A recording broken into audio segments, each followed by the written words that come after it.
Okay. Off we go. Okay, good morning. My name is Mauricio Alcântara. I'm from Instituto Regenera, Brazil. And I'll begin this session with a brief story. Last year, Belém, the second largest city in the Amazon, hosted the Amazon Summit, a gathering of leaders from 8 countries in the region, followed by events organized by civil society. At the conference center where it happened, the main food service was provided by a fast food chain franchise. We were there with agroecological farmers who remarked, "It should be our food here, not this," and they were right. This situation reflects a disconnect between the subject matter of such events and how they are organized. Climate conferences such as this typically address major topics such as energy, transportation, fossil fuels, and pollution, with host countries working hard to showcase their sustainable practices, from electric transportation fleets to reusable water bottles for attendees. Food systems, however, receive much less attention in the international climate debate, despite accounting for at least 30% of global greenhouse gas emissions. In a world where people are increasingly disconnected from the origins of the food they consume, it's not surprising that many have little awareness of the environmental and climate impacts of their diets. On the other hand, climate conferences provide a unique opportunity to bring the food systems into the debating to the forefront by literally deciding what food should and should not be served and why. This presents an opportunity not only to highlight the negative impacts of harmful food production and distribution practices, but also to demonstrate that food can be part of the solution rather than the problem. Next year, COP30 will be held in the same city of Belém, Brazil, a country known for its relatively clean energy matrix compared to many others. However, Brazil remains the fifth largest greenhouse gas emitter in the world, with more than 70% of its emissions linked to food systems, either directly through agriculture and livestock or indirectly through deforestation and land use changes. Besides that, around 80% of the food consumed in Belém today comes from other parts of Brazil, limiting market access for local producers, especially agroecological farmers and traditional communities who have historically produced diverse, clean, healthy, and sustainable food while preserving the forest.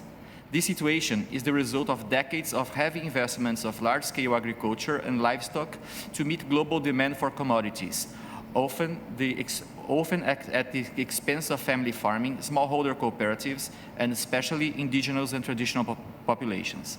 In this conference, we aim to address the opportunities that food served at climate conferences presents, as well as the challenges involved in ensuring that all attendees have access to sustainable, healthy, and low-carbon diets. First, I will pass the floor to Lana Wegener from ProVeg International, who is a leader advocating for better catering options since COP26 in Glasgow. Thank you, Lana. Thank you very much, Mauricio. I just want to add some context on how calls for more sustainable, more planet-friendly catering have existed for many years, and how progress has already been made before. Since the beginning of COPs, people have been going into the food court, into the food options, and thinking about the climate action that we are talking about here, and how is that connected or is that disconnected? Unfortunately, in Belém or in Brazil, it was not the first time before that fast food has been the main food options in these climate change conferences and negotiations. It's happened many times before that it's a lot of fast food options, a lot of the most high emissions, most unsustainable food options, and we know that there is a better way and that there are other possibilities, especially when we set out this vision ahead of time. And we have had the pleasure of having been involved in a lot of different progress in being able to talk to the organizers with COP26 before in Glasgow, with reaching out on the importance of this in COP27 the next year, and then COP28 last year too. And some of the ways that we have seen this being able to progress is by having more sustainable materials used for the food's options, having labeling that shows you, oh, this is how the food compares and how climate friendly, or which one has more emissions, which one is less, that you can choose the a more environmentally friendly option by having more sustainable options in general, more sustainable local businesses from that country, from that region, to highlight the kinds of more sustainable foods that you can choose, and being able to have some of that progress. Particularly last year, we had the pleasure of working more closely with COP28, and there was an entire plant-based food park filled with options of more sustainable foods that people could try and really get the inspiration. And it's been so amazing that in COP over the last few years, more and more food systems is becoming a larger topic.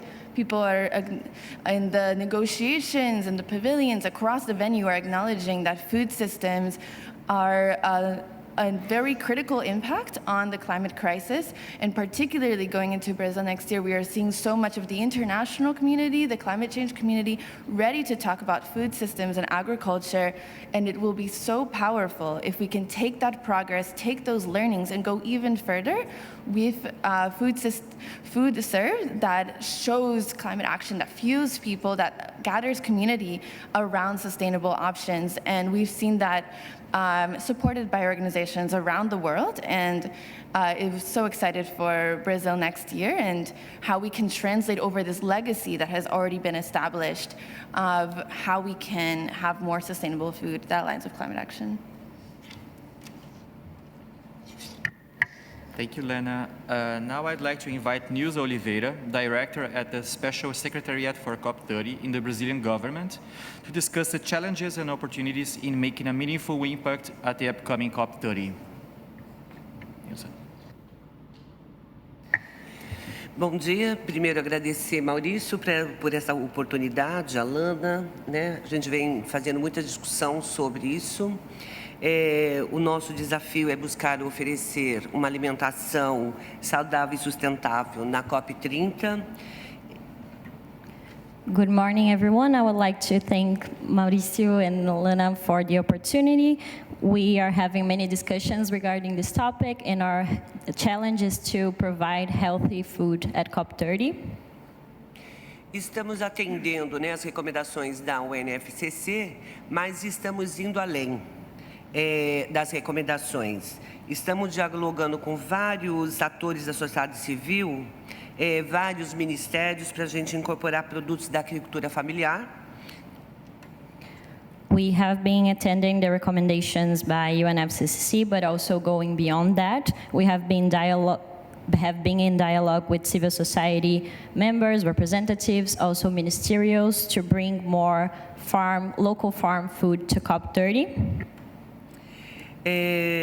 Produtos da agricultura familiar com produção local e regional, buscando assegurar comida de qualidade, quantidade e com preços justos.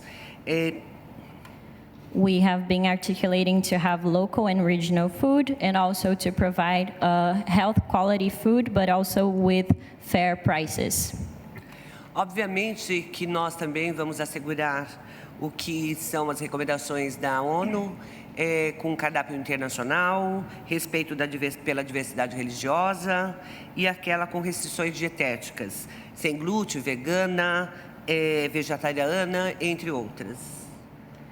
We will also secure the recommendations by the UN, also providing an international menu, and also all the availability for food restrictions, such as gluten-free, vegetarian, and vegan options. Vale destacar que o Brasil ele já tem uma longa tradição na busca da alimentação saudável e sustentável. Para a nossa população, temos vários exemplos em relação a isso. O Programa Nacional de Alimentação Escolar, que a gente repassa dinheiro para as escolas, para todas as escolas, né, estudantes de todas as escolas públicas. Brazil has a very long tradition seeking for health and sustainable food. One example is our national program on schools, where the government provides resources for schools to provide food. Temos uma lei que também determina que 30% dessa alimentação que é servida nas escolas, em qualquer espaço do governo, a gente tem que comprar 30% de produtos da agricultura familiar.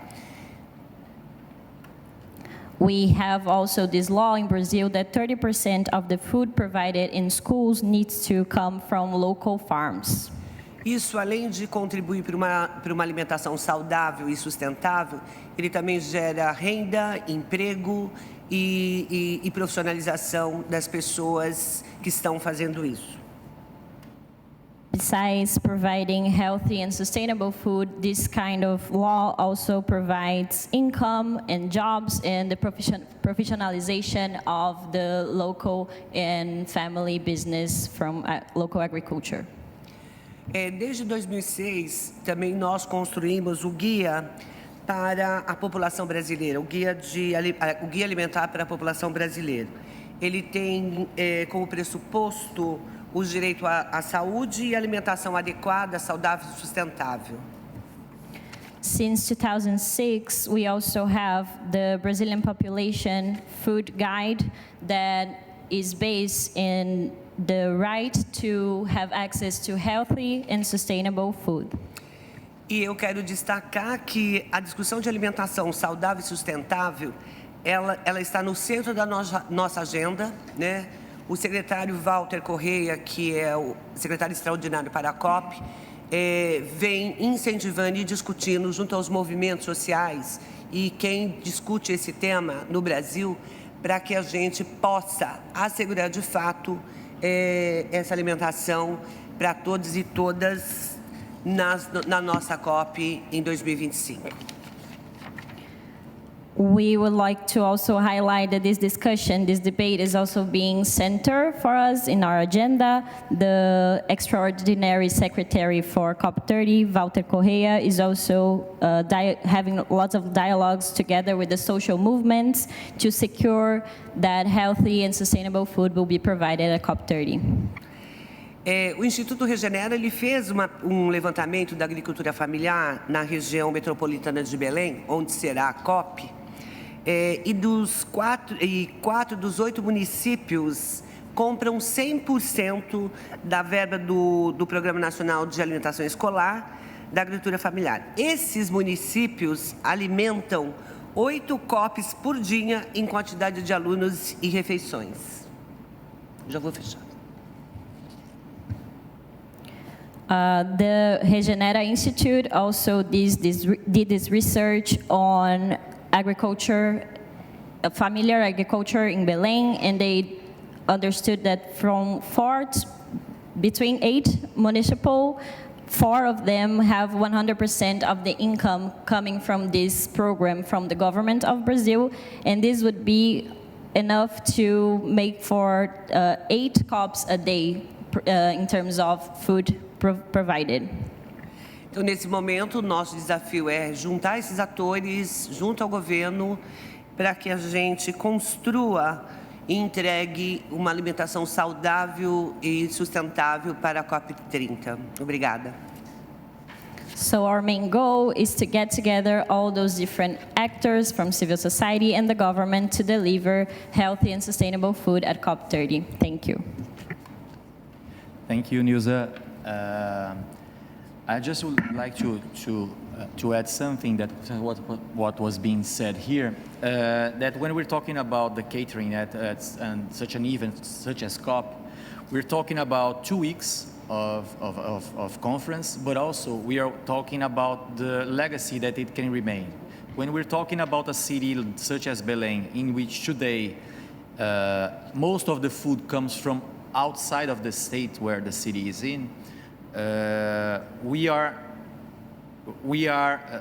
is a system that remains for decades that doesn't allow that the local family farmers can access the city markets, can access the population, and also that the population can have access to local food, healthy food, sustainable food.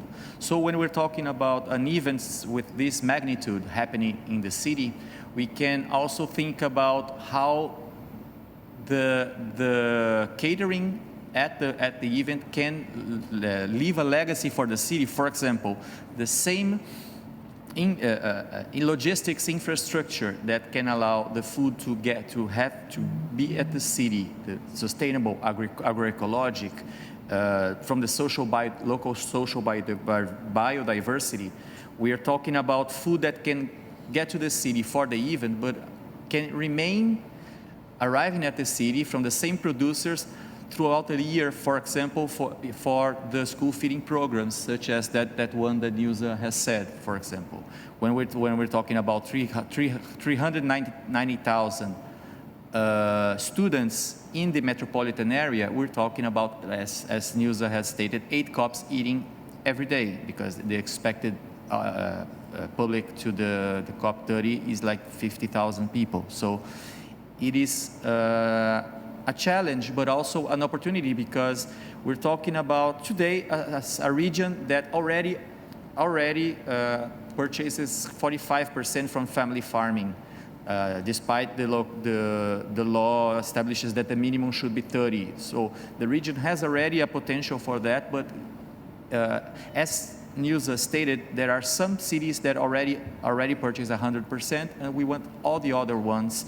We want all the students in the region eating from agroecological, social, biodiverse, sustainable food. But not only schools. This food can also access to the other public procurement policies, such as hospitals, such as other social assistance facilities, but also to the private market, to the street markets, and everywhere people actually buy food every day. So COP30 can be an opportunity not only to state a great opportunity to make COP30 like the food COP, like the COP where people go there and remind of it positively. Even because Belém is a city that's really known for its gastronomy of the food available. You're gonna find out next year. But not only for that, but also the COP that helped that pushed the food distribution market in the city. I don't know if someone has some additional remarks. I would just add that it's not only for Belém and for Brazil, but this can really set an inspiration and example internationally for the delegates that join around the world. So many people are already thinking about, for instance, land use when they think of Brazil, thinking of the Amazon rainforest, thinking of, how can we conserve more land, rewild more land, and food systems can be a really powerful solution. So it's also something that they can experience more firsthand and take back to countries around the world, and also inspire COPs in the future. So it can really set a leadership and even stronger legacy around the world too. So there's a great opportunity there.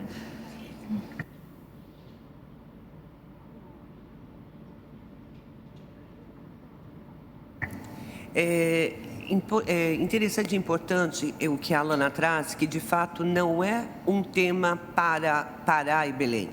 É uma discussão que nós fazemos no Brasil. E trazendo esse tema agora para a COP, e a gente na discussão e na articulação com os movimentos, a gente tem identificado algumas dificuldades que esses produtores têm. Isso também traz para o governo uma responsabilidade nessa articulação, junto com o governo do Estado, junto com a Prefeitura e também com os movimentos e com as cooperativas, para a gente buscar saídas e para melhorar a vida dessas pessoas que produzem para o Brasil. Yes, she's saying that it's important that Lana is bringing, because this is not just a topic for Belém or Pará, it's a topic for Brazil as a country, and they have been articulated with the civil society and the social movements, and they have also discover lots of difficulties that the local producers have. So they also have been articulating with the state government and also the city governments, so they can address those challenges and provide those mechanisms for the producers to have access to the logistics systems and to the people. So thank you all. Thank you, Lana. Thank you, Nilsa. We think we have 5 more minutes. I don't know if someone has any question or.